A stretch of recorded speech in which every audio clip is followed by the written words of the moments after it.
Programa ADV Jus. Oferecimento Qualisystem Informática. Automação e serviços para a área do direito.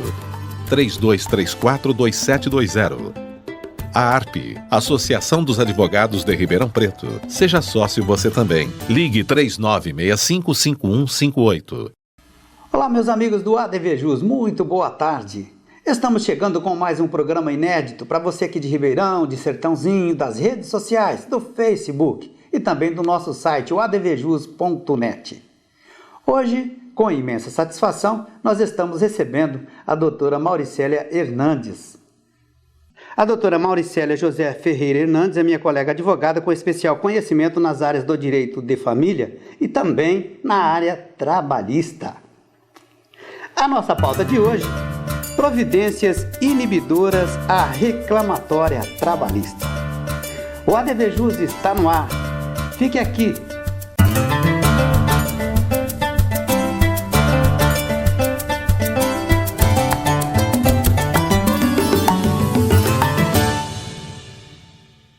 Doutora Mauricélia, um prazer te receber. Muito obrigado pela sua presença. Obrigada, eu que agradeço pelo convite. Tá certo. Doutora, mais ou menos aí a nossa pauta, uma pauta bastante atual, né, a respeito da possibilidade de inibir ações trabalhistas, evidentemente, aquele empregador que necessita de um respaldo. E mais ou menos em que nível, né, doutora, que podemos atualmente colocar assim em nível de percentagem, que é possível que aquele empregador possa reduzir ou pelo menos minimizar, né, as ações que são intentadas contra si.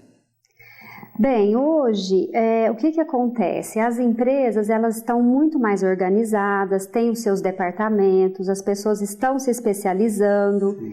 E com toda essa organização, eu diria assim, que fazendo a prevenção, as empresas hoje têm não vou dizer que é 100%, né? Porque às vezes sempre passa alguma coisinha que a própria empresa não viu, ou um cálculo ali que não deu certo, ou uma verba que passou batido, mas hoje, nos dias atuais, eu acho que fazendo a prevenção, a empresa pode ter assim uns 80%. Uma diminuição significativa. Uma diminuição significativa. Isso é muito importante, né? Doutora, agora é correto também, né, afirmar que talvez, quem sabe, um possível desencadeamento de uma ação trabalhista, uma reclamação trabalhista, talvez ela reside ali, ela nasce ali, às vezes na própria contratação. Ah, com certeza. Hoje nós temos as ações que são intentadas na fase pré-contratual, que são aqueles casos em que a pessoa ela passa por todo um processo seletivo e depois a empresa vai... vou dar um exemplo. Aquele cargo exige um nível superior. A pessoa passa por toda a fase de entrevista, ela coloca lá que ela tem um nível superior e na hora de entregar a documentação, ela não comprova aquele nível superior. Sim. Então, a empresa já para a contratação por ali. E, às vezes, a pessoa estava se sentindo tão segura de que já tinha conseguido o emprego, que, às vezes, ela até se demite de outro emprego. Então, aí ela já se sente lesada nessa fase pré-contratual. Né? Então, pode haver, sim, um dano moral na fase pré... É lógico que esse caso... O exemplo que eu dei, a empresa ela está documentada porque ela exigia o nível superior, já estava até lá na vaga, né, no preenchimento da vaga. Mas a gente tem outras situações em que realmente há o dano. Ela contrata, pede os documentos, pede para abrir conta, salário e depois assim ela resolve não contratar mais. Certo. Então nesse caso, se for constatado que houve realmente um dano, essa pessoa vai recorrer à justiça, né? Com certeza, né, doutora? Doutora, a senhora vê vantagens e desvantagens nos contratos de experiência, doutora, os contratos por prazo determinado? A meu ver, todas as contratações elas têm que ser feitas primeiro com o contrato de experiência, porque é uma fase, é um período, a CLT fala em 90 dias, mas as convenções coletivas, algumas trazem 60 dias, né? Sim. Mas é uma fase em que tanto a empresa quanto o empregador, eles vão se conhecer. E se não der certo, se não der certo aquela experiência, o contrato é dado baixa na carteira, a empresa ela não tem aquelas verbas todas de um contrato por prazo indeterminado para pagar, né? Agora, nas outras hipóteses de contrato por prazo determinado, que é aquele que é celebrado pelo período máximo de 2 anos, ele tem as hipóteses específicas, né? Certo, que é para substituir alguém ou é por um período... necessidade transitória da empresa. Eu acho interessante, sim. Interessante. Acho, né? O contrato de 2 anos. Certo. Doutora, agora, evidentemente que um grande empregador, ele tem N formas, né, de se precaver, evidentemente tem lá o RH, né, e conta certamente com bons profissionais da nossa área, da advocacia, que prestam ali os seus serviços. Agora, o que falar, né, para aquele empregador que tem ali até 3, às vezes até 5 funcionários? Como que seria, talvez, uma forma ou uma das maneiras dele também tentar inibir ações trabalhistas contra si? Bom, em primeiro lugar, Marco, eu penso assim, que a empresa, quando ela tem poucos empregados, geralmente quem faz a folha de pagamentos e quem orienta tudo é um escritório de contabilidade, né? Então, o que eu... Assim, em primeiro lugar, eu acho que o departamento pessoal, se a empresa não tem, mas que aquele escritório de contabilidade tem, se ele tiver um bom conhecimento, porque tudo depende muito da documentação, da fase contratual, do que você vai ajustar. Então, se esse departamento pessoal for bom, ele for atuante... É possível ele também observar as normas coletivas, então é possível também inibir a ação trabalhista. É isso mesmo. Doutora, agora quais a senhora reputa, né, as principais falhas, ou então as mais corriqueiras, que se sujeitam às vezes a parte patronal, né, e que dessas falhas podem originar talvez uma reclamação trabalhista? Bom, assim, em primeiro lugar, eu ressalto muito o próprio tratamento que o empregado tem dentro da empresa. Isso é muito no momento em que ele sai, né? Às vezes ele entra com a ação trabalhista por mágoa. Por mágoa. Ou mágoa do chefe, né? Ou mágoa do gerente, do próprio departamento pessoal. Né? Mas, se você tratar bem, mas ainda que você trate bem, a chance de ter uma ação trabalhista não está descartada. Não está descartada. Mas assim, como você perguntou, o que a gente mais vê, quais são os pedidos assim que são difíceis de não terem numa ação trabalhista? É o pedido de hora extra, né, jornada suplementar, anotação em carteira, que às vezes a pessoa fica um período sem anotar a carteira, ou todo o período, né, pede para anotar a carteira. Hoje em dia, a gente está com um problema muito sério, que são as doenças ocupacionais. Certo. Né? E isso também tem gerado muita ação trabalhista para pedir uma indenização por danos morais, ou até mesmo pensão mensal, depende da incapacidade. Então, mas hoje a hora extra sempre foi assim ela é campeã. Ela é campeã, né? É a jornada de trabalho. Ainda mais hoje com essa questão pacificada, já que o intervalo você faz, se você fizer menos de 1 hora, a empresa tem que pagar 1 hora como extra. Então, o cerco está fechando mesmo. Tá certo, doutor. Olha, meus amigos, um recadinho para você. Nesta semana também nós estamos remetendo através do endereço eletrônico o nosso jornal ADVJus, ok? Um jornal que a gente faz com todo carinho, prepara aqui e envia para você em seu correio, né? Seu endereço eletrônico. Se você gostar ou não, mande o feedback aqui para a gente no ADVJus, ok? Jornal eletrônico enviado diretamente para você. Nós vamos fazer um ligeiro intervalo, a ADVJus volta já já. Aguarde, por favor. A ARP, Associação dos Advogados de Ribeirão Preto. Seja sócio você também. Ligue 3965-5158. Quali System Informática. Automação em serviços para a área do direito. Desenvolvemos o Quali Jurídico com controle de processo, agenda, gerenciador eletrônico de documentos, andamentos processuais, relatórios com filtros e controle financeiro. Oferecemos consultoria, assessoria, suporte técnico, projetos de infraestrutura com rapidez, segurança e ética. Quali System Informática. João Arcadepani Filho 137, 3234-2720. Espaço Homo. Zezinho Alfaiate, confecção e aluguel de trajes, 3234-7544. Ok, estamos de volta então com o ADV Jus, hoje recebendo a doutora Mauricélia Hernandes. A nossa pauta, providências inibidoras à reclamatória trabalhista. Doutora, quando uma dispensa é imotivada, ela pode transformar-se em um problema trabalhista, doutora? Ah, com certeza, né? Às vezes ou é corte de pessoal simplesmente, mas às vezes é que a pessoa já não está, ela já não está contribuindo, né, com a empresa para aquela função.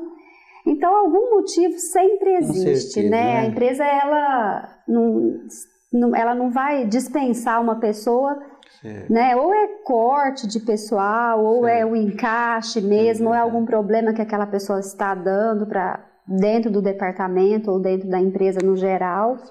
Mas isso depende muito da relação que houve, né, entre eles, porque toda dispensa pode gerar uma reclamação trabalhista, né? É verdade. Toda ela, sem dúvida. Se você se sente lesado, sente que algum direito seu não foi respeitado. Agora, dependendo do caso, da maneira como essa dispensa é feita, a pessoa mesmo resolve que não vai compensar, entrar com a ação. Às vezes ela até pede, fala, olha, você ficou sem me... A gente vê muito isso no dia a dia. Sim. Pessoas que ficaram por muito tempo dentro da empresa, no momento da rescisão, ela fala, olha, eu acho que você não me pagou corretamente determinado direito, e eu não gostaria de ir para a justiça por conta disso.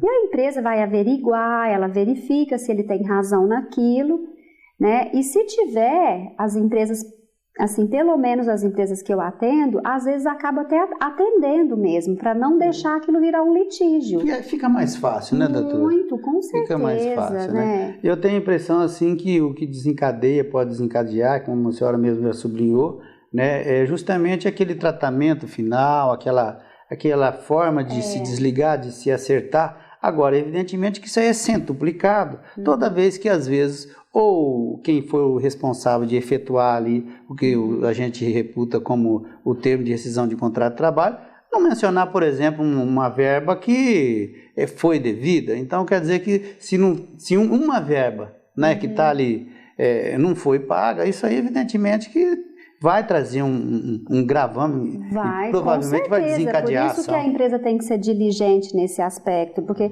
se a pessoa às vezes a própria pessoa que está sendo desligada, ela quer levar para a justiça mesmo.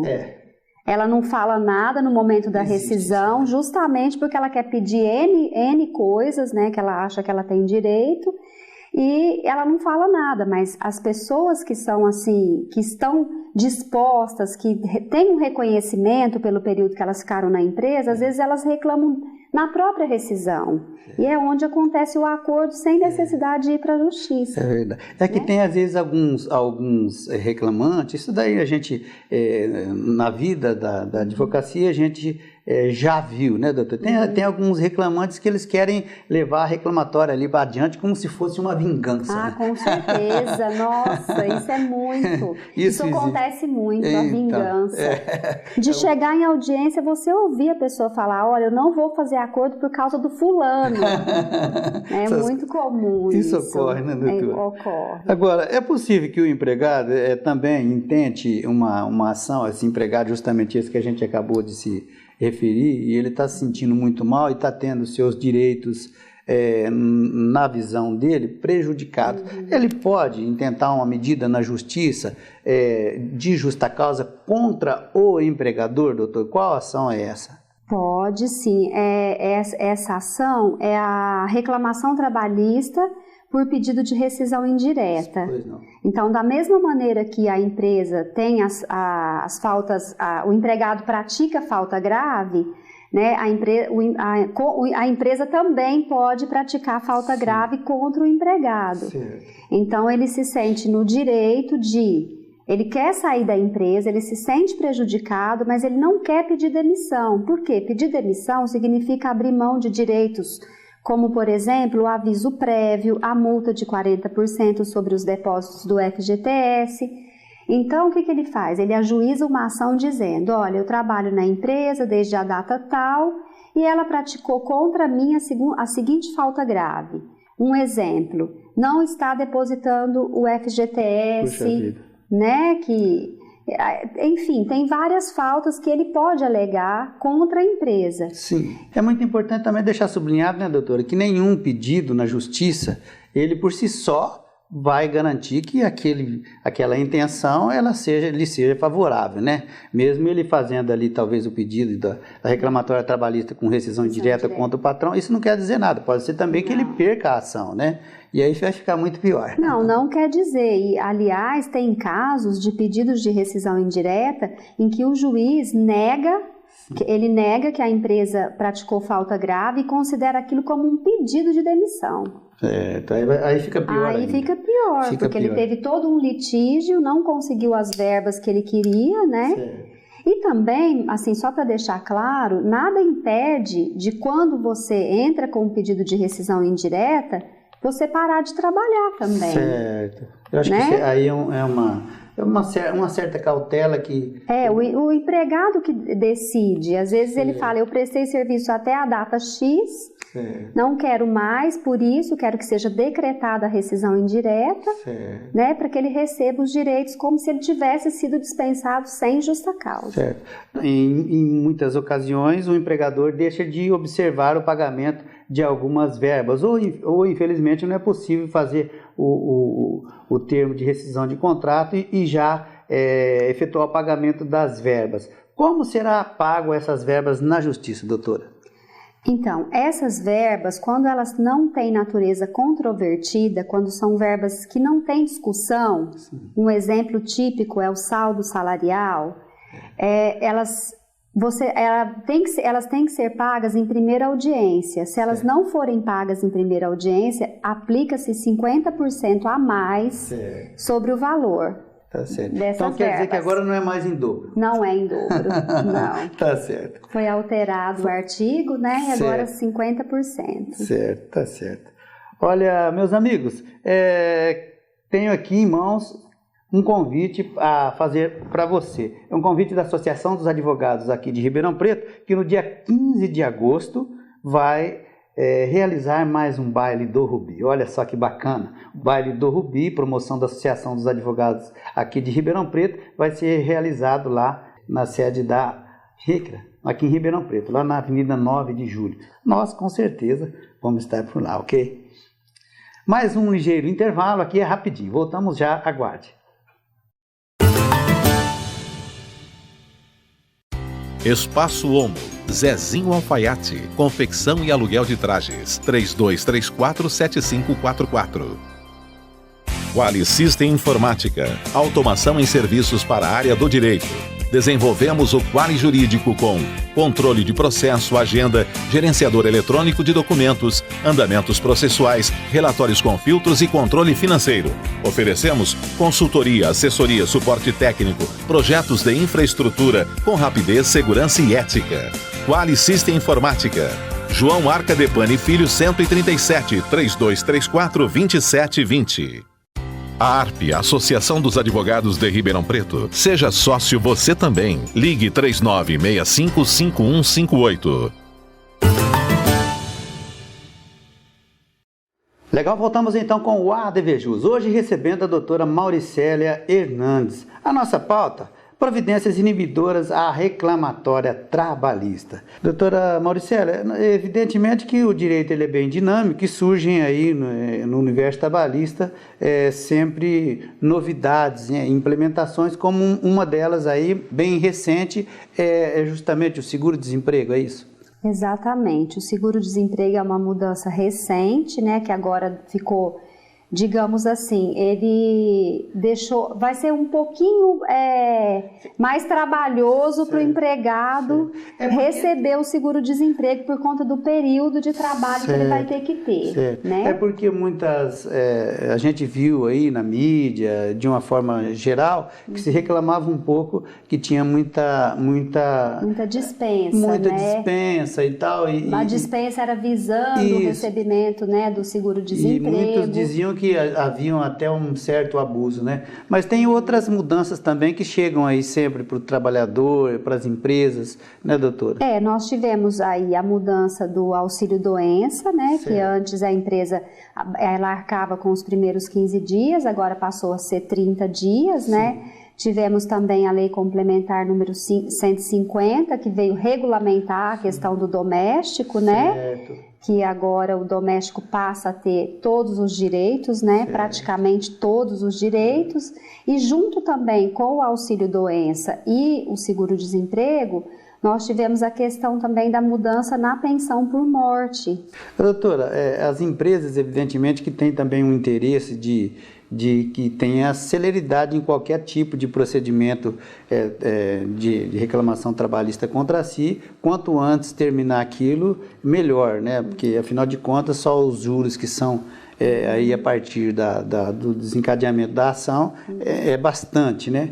E existem movimentos aí de colegas, advogados que militam na área trabalhista, tanto para a área do patronal como a área dos empregados, que são simpáticos a organizarem grupos, inclusive aí nas redes sociais, na tentativa de abreviar, né, a parte da reclamatória trabalhista. A senhora vê isso com bons olhos, doutora? Nossa, bastante. A conciliação é o melhor caminho, porque nós tínhamos no passado uma situação de que a ação trabalhista ela era muito viável para o empregador que não queria pagar.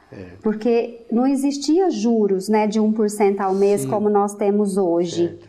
Então, distribuiu a ação. Se aquele processo dura 5 anos, o empregador ele vai ter, sobre o principal que aquele empregado ganhou, ele vai ter 60% só de juros. Então, além desse aspecto econômico, que não fica mais barato para o empregador enrolar uma ação, digamos assim, no português claro. No português claro, é verdade. Né?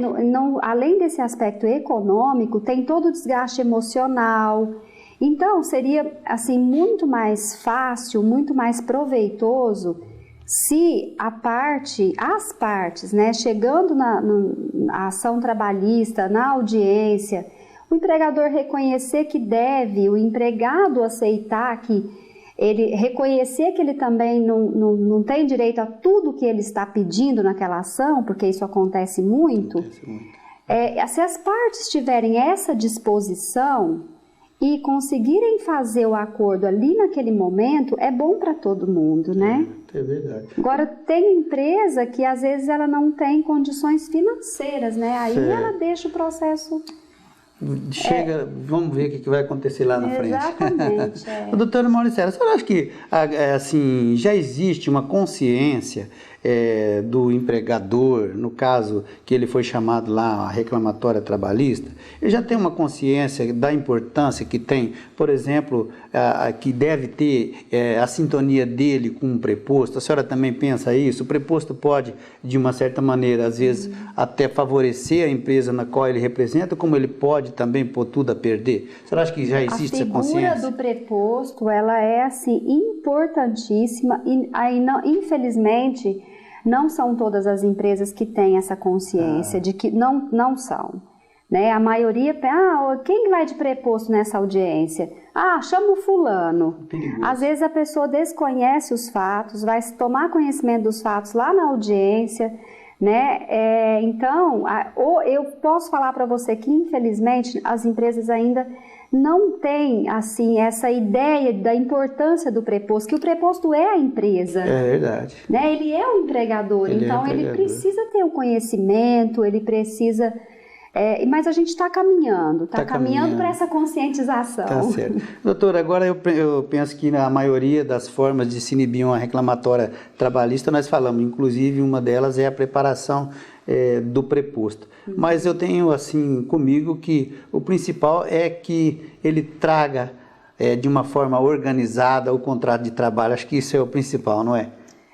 Eu acho assim que na Justiça do Trabalho, embora a gente fale tanto no princípio, né, da informalidade, que o que vale é a realidade de fato e não a realidade documental, nós estamos numa era de documentos, né? O contrato de trabalho é uma peça importante, as alterações contratuais, eu mudo o empregado de função, eu tenho que documentar, ele tem que ser bilateral aquela mudança, né? Eu faço qualquer tipo de acordo com ele, eu tenho que documentar. O controle de ponto desse empregado é um meio de prova, né? Então eu penso assim, é lógico, a realidade de fato, ou seja, o que o empregado faz dentro daquela empresa tem que estar em conformidade com o documento. Também não é fazer o documento por fazer, mas eu acho que isso trabalha junto. Se eu tiver o documento, eu transfiro o ônus da prova para o empregado. Sem dúvida. Muda, né, doutor? Muda. Então, o documento, a meu ver, eu sou muito a favor do documento. Certo. De documentar tudo que acontece naquela relação. Certo.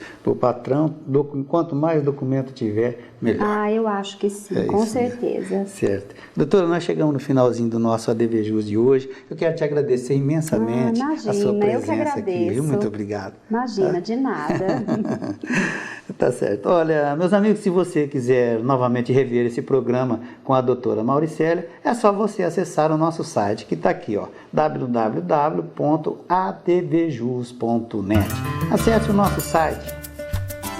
Nós vamos ficando por aqui. Prometo voltar no próximo domingo aqui na TV Mais Ribeirão. Certeza. Um forte abraço. Até lá.